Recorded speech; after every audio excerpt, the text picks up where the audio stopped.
YouTube? Hey, we back, man. Like I tell y'all, man, definitely details coming soon with the merch. I told y'all, man, I'm trying to keep y'all super busy. Y'all keeping me busy. If you haven't seen any of my graphic works, please go to my Facebook page. I'll put it down below. And make sure when y'all watching these videos, like, subscribe, and share. I really need y'all to start liking these videos. I appreciate the support. Y'all keep it up. But let's get into this interview. 3, 2, 1, go. Missing game, missing. Ain't no competition. Missing game, missing. You know we gotta get it. Missing game, missing. It ain't no competition. Missing game, missing. Missing game, missing. Yeah, missing, missing. All right, man. Like, y'all know what it is, man. Y'all know I keep bangers and they always come through. If you're new to the channel, please subscribe, share, like. Y'all know the thing. Come join this mixing game. But today, I got some new people to show off. Like, I feel good because people are really starting to hit me back and ask to come on the show. And it's a blessing. So I'm going to be quiet and I'm going to let these people introduce yourself. Y'all go ahead and tell the people who y'all are. I'm Kyle Rubin with the Broward Bulldogs. I'm Anthony Broward with the Broward Bulldogs. We're both the owners. So we have two owners of Broward Bulldogs. How does that work with both of y'all being owners? Like, how do y'all know each other? How did y'all meet? How do y'all come together and bring this team together in the FFA? Sure. Well, Anthony and I have been friends for 15 plus years. He's been playing semi-pro since, 2010, somewhere around there. So, like 10 years in with the FFA, with a couple different teams. And we decided to start the team about 2 years ago as a new team coming in. And we started, our first year started strong and learned some things along the way. And second year, COVID kind of set us back a little bit. Had a couple issues with lost some players during the year. So didn't finish strong last year, but we're looking forward to a successful season this year. Okay, so your first year in the FFA was 2019? Correct. Yeah, 2019. All right, and then COVID. Prior to COVID. Yeah. Prior to COVID. Okay, how was the 2019 season? How was that for your first time? So we did good. I mean, we finished the season 4-2 because the season cut early Because of COVID. But Yeah. before the season ended, we were 4-2. Had a lot of momentum building. We were a team that consists of a ton of vets and a lot of young guys. A little bit too roster heavy. We had almost 90 players on the roster, which is too much. A learning experience. Learning experience in itself that we don't want to keep a roster that big. But we did have a decent amount of players come in, a lot of veterans come in. At the time, the Browns had, I want to say folded, but they didn't go through with their season, and we picked up a majority of their players for the year.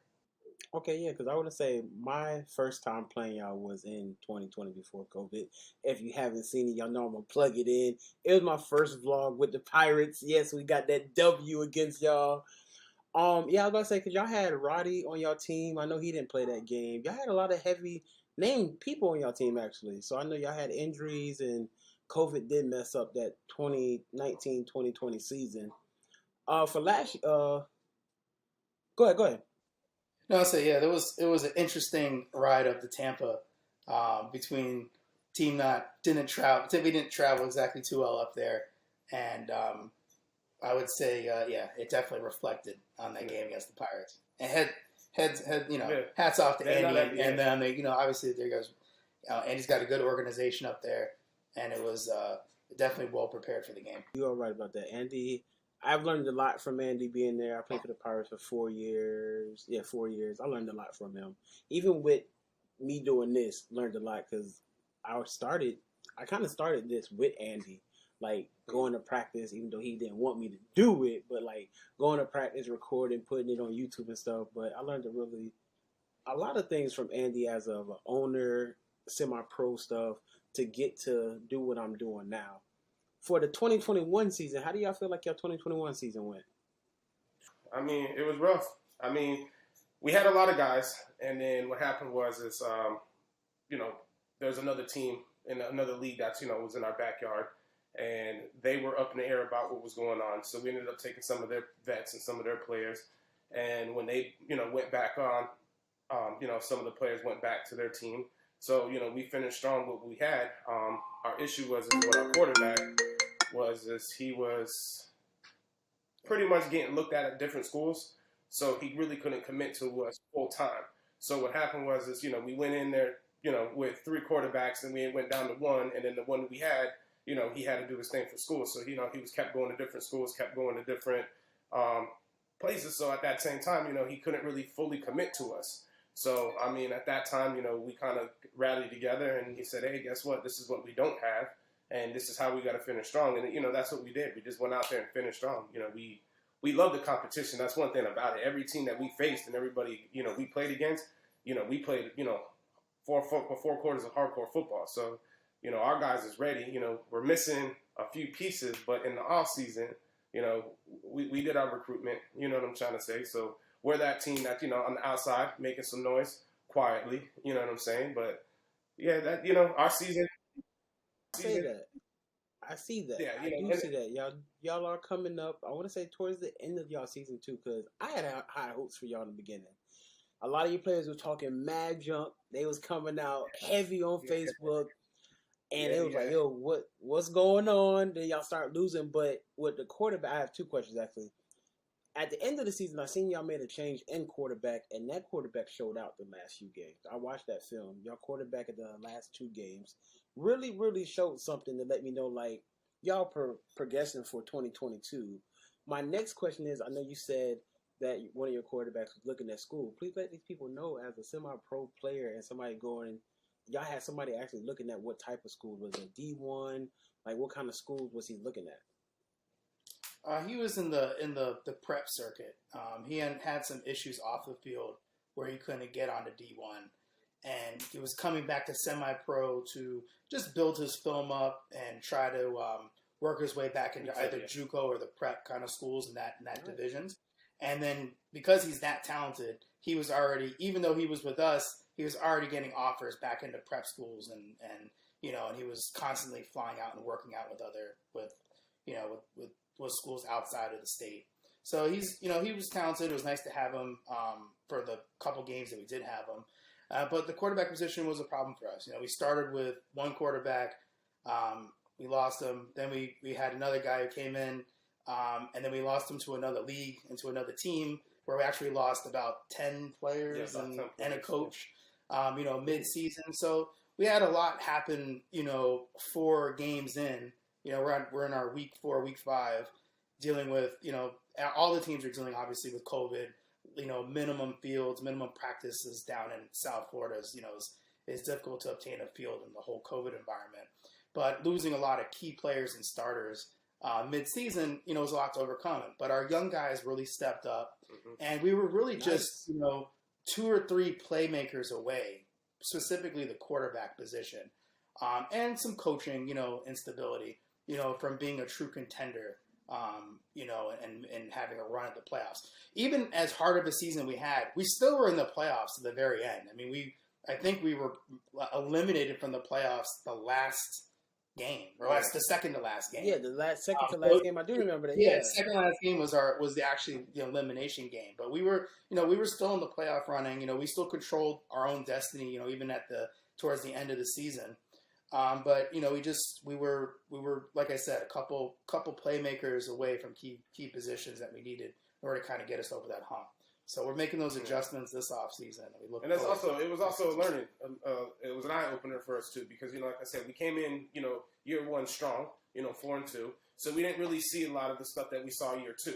Year 2 hit us with the COVID. A lot of key guys were opting out, because they didn't know what was going on, and at the same time we can't really fault the players for that part. And then from what we seen as an organization, we know what we got to do to move forward. So, with the off season, how that goes. Everybody, especially with the South, the South right now was kind of open, but now you have the Browns back into the mix. So now, I'm trying to say, football's back to where it's at. So, at the end of the day, we know what we got to do to compete with, with the teams. And the same thing, when we went up there and played you guys actually opened up our eyes. and it woke us up. But then we got hit with COVID. You know what I'm trying to say? So Yeah. it's a lot of things like played a factor, but we learned from that this year. So it was a learning experience this year for us. Okay, that's pretty dope that y'all are growing. I love to see people come into FFA and like show some. Cause I tell everybody the FFA is one of the best leagues in Florida. So going forward, 2022, man, what are y'all expectations? What are y'all doing to move? Because like you said, down south, y'all are in a tough division. Y'all have the Bulls, y'all have the Wolverines that went to back-to-back championship games. They The got Spartans, drugged. the Spartans coming back. You know what I'm saying? So You got that's the another Spartans. You got Yep. the Bulls.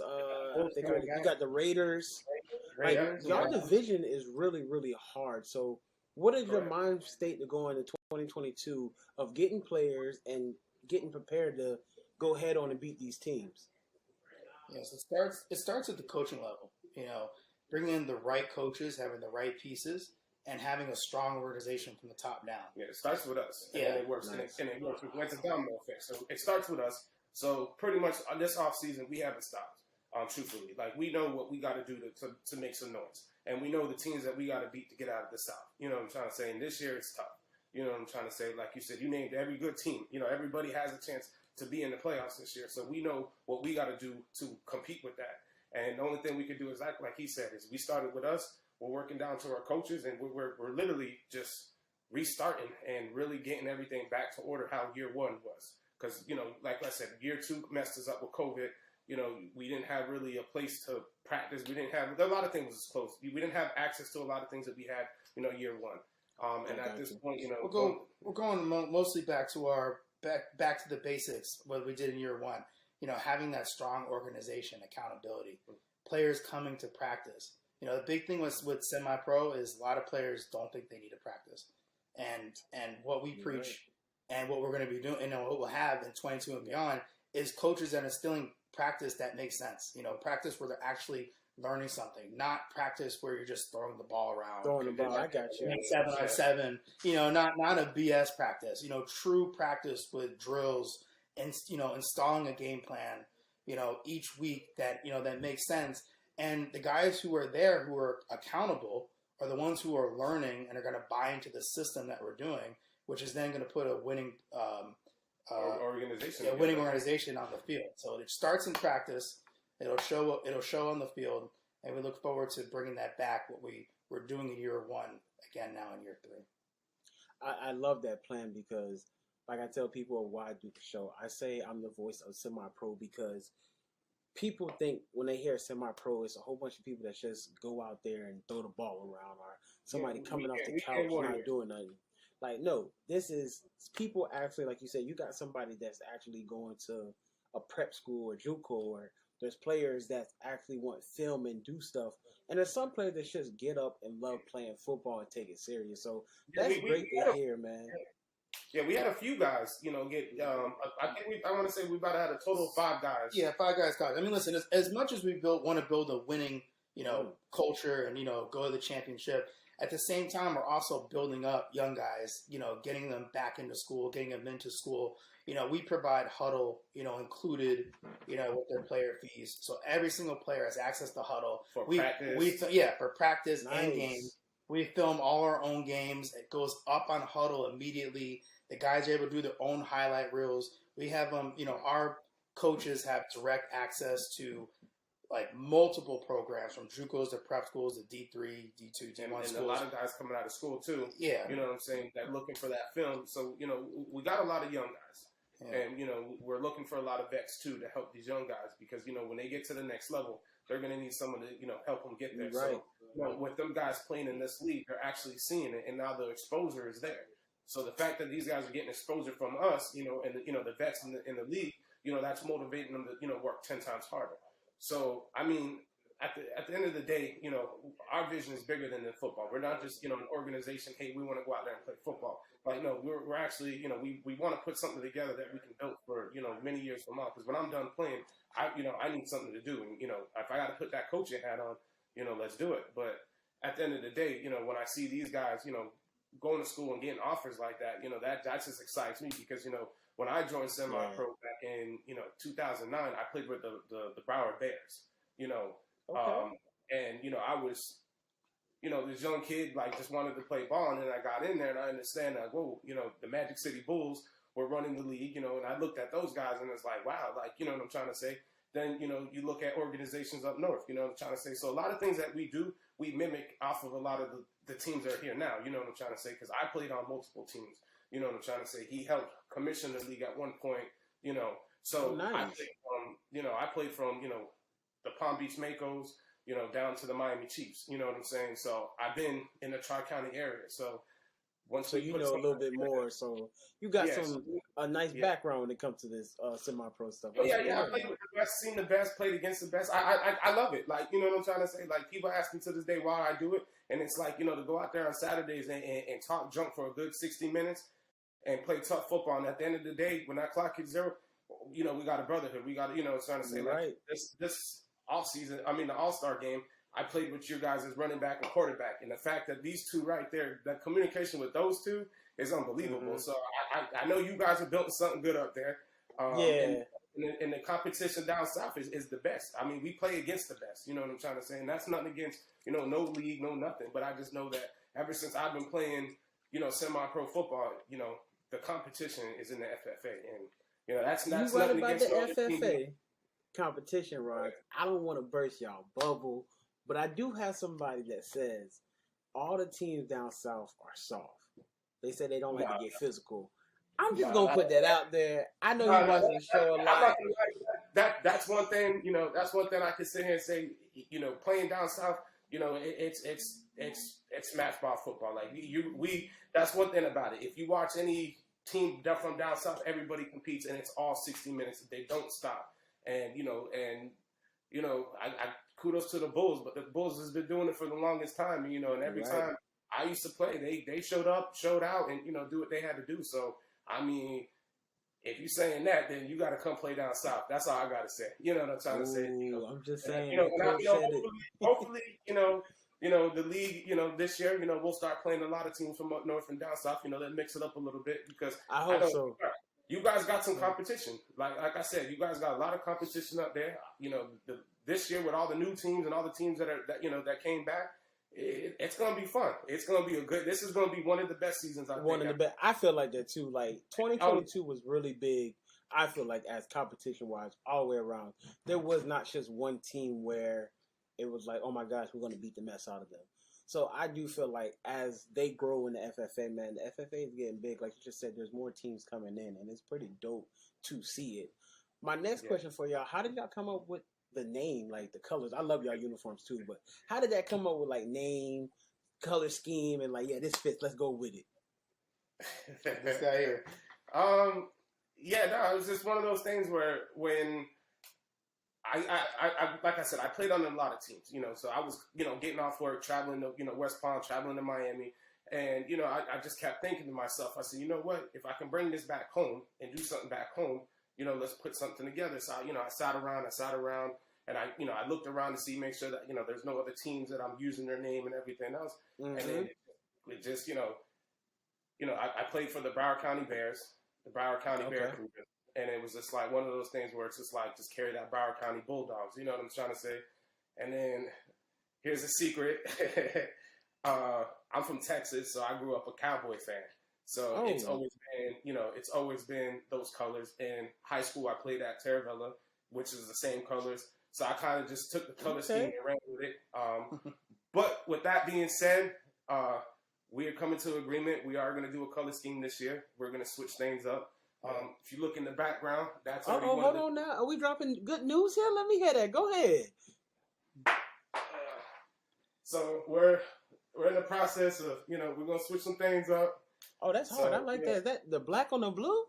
Yeah, black on blue. So we're looking into some new color schemes. We're definitely changing up this year. We'll have all new jerseys, different color scheme coming in. We're really kind of giving a fresh look and revamp to the team because it's going to be a different team, a different product come 2022. So it's not going to be what you saw last year. We're looking forward to a lot of new faces, new coaching staff, new just new fresh energy coming in, and we recruit a lot of the young guys, a lot of young talent.